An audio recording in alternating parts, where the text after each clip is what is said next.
Salve, salam sejahtera bagi kita semua. Saudara-saudari, pada kesempatan ini saya akan memaparkan hasil observasi dalam pelaksanaan aksi puasa pembangunan atau APP yang dilaksanakan dalam pertemuan lingkungan. Sekaligus nanti akan dilihat bagaimana semangat gereja sinodal dihidupi melalui dinamika umat serta cara fasilitator menyajikan pendampingan iman. Nah, observasi yang dilakukan itu hanya melihat dari 3 tema, yaitu tema kedua, ketiga, dan keempat. Saya akan menjelaskan dari tema yang kedua. Tema kedua yaitu umat Katolik meningkatkan pewartaan dalam dialog dan kesaksian kontekstual. Tema pertemuan kedua menegaskan bahwa pewartaan iman tidak hanya dilakukan melalui kata-kata, tetapi terutama melalui dialog kehidupan dan kesaksian nyata di tengah masyarakat.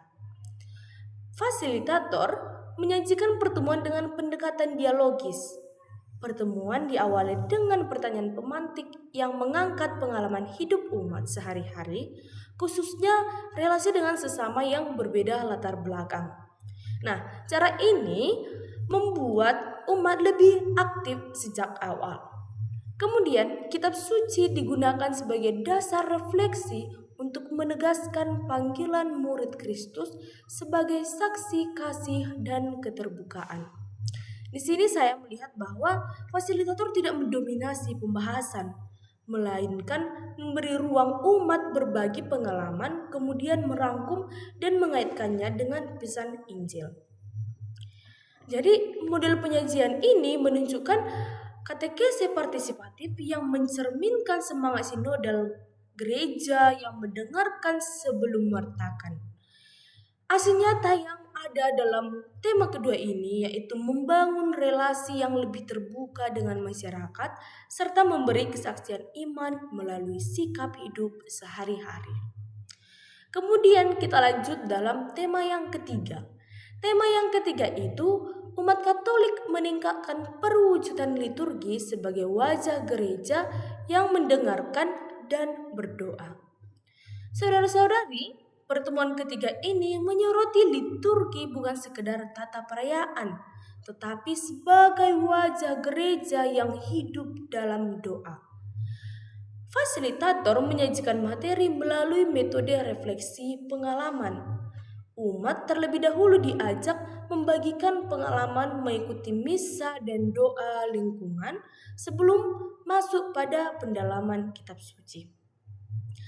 Pendekatan yang dilakukan oleh fasilitator ini membantu umat memahami bahwa doa merupakan dialog antara Allah dan umatnya.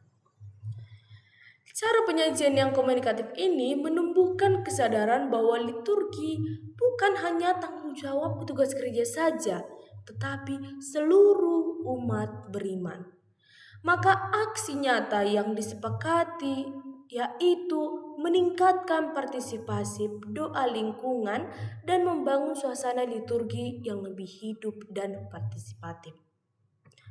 Kemudian tema yang terakhir itu yaitu tema keempat, umat Katolik meningkatkan perwujudan cinta yang inklusif dan sinodal. Pada pertemuan keempat ini, fokus utama adalah cinta Kristiani yang inklusif. Dari hasil observasi yang telah dilakukan, fasilitator menyampaikan materi dengan metode diskusi terbuka dan partisipasi. Artinya peserta diberi kesempatan menyampaikan pengalaman pribadi tentang penerimaan dan kebersamaan dalam komunitas. Fasilitator tidak langsung menilai jawaban umat, tetapi mendampingi mereka menemukan makna kasih Kristus melalui pengalaman hidup sendiri. Penyajian ini menciptakan suasana dialog yang hangat dan mencerminkan gereja yang berjalan bersama. Pendalaman kitab suci membantu umat menyadari bahwa gereja dipanggil menjadi rumah bagi semua orang tanpa pengecualian.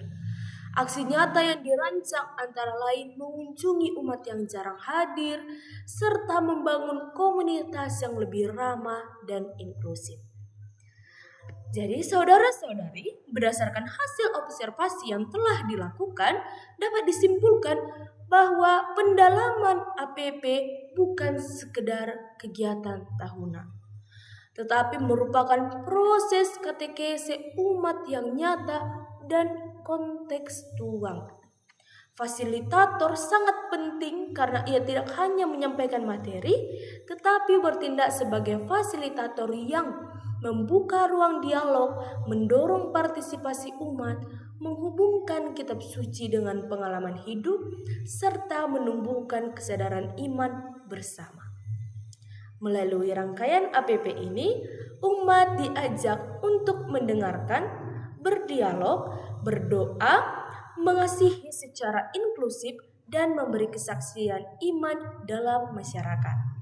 Dengan demikian, aksi puasa menjadi sarana pembinaan iman yang memperkuat gereja sebagai komunitas sinodal yang berjalan bersama dalam perutusan Kristus di dunia. Sekian dan terima kasih. Pace Bene.